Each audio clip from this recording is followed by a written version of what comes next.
Simba kumkosa Elia Mpanzu mapema sana, fedha ziko njiani, ambapo kwa mjibu ya vyanzo tofauti vya habari vinasema kwanza, Elia Mpanzu hana muda mrefu tangu aanze kuwasha moto Msimbazi akiwa na uzi wa Simba Sport Club.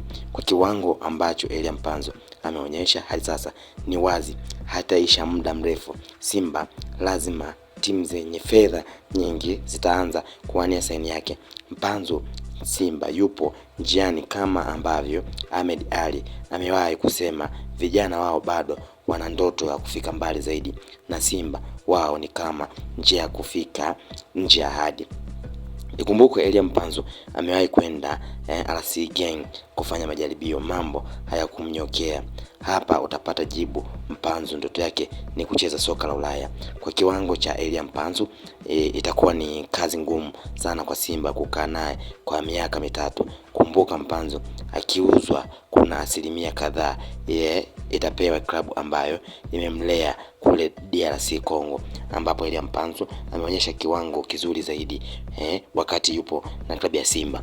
Elia Mpanzu aliweza kujiunga na klabu ya Simba kwenye dirisha dogo la mwezi Desemba 2024, huku akiwa anatambulishwa, ila kujiunga rasmi na kusajiliwa alisajiliwa Septemba 2024 wakati dirisha dogo limeshafungwa. Lakini kwa sasa anatumikia klabu hiyo ya Simba, ambapo ameonyesha kiwango kikubwa zaidi, huku wadau wakidai kwamba huenda kwa kiwango chake alichoonyesha yuko njiani kuondoka, kwa kuwa timu nyingi zenye fedha zinaweza kumchukua muda wote, kwa kuwa umri wake na kiwango chake ni vitu ambavyo vinaweza kuwa vinampa ndoto nyingine ya kuweza kucheza mpira nje ya Afrika, kwa kuwa alishawahi kwenda kufanya majaribio kwenye klabu moja huko Ubelgiji, RC Gang, ambako huko aliweza kutumikia vizuri, lakini mambo yake hayakumnyokea, na ndipo ambapo akarudi Afrika, ila safari hii huenda akawa pale Simba kwa ajili ya kuweza kupata ramani na kuweza kuonekana, ili aweze kwenda kwenye klabu nyingine hizo ambazo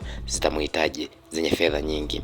Endelea kufuatilia ili wa kwanza kupata taarifa zetu pindi zinapowekwa.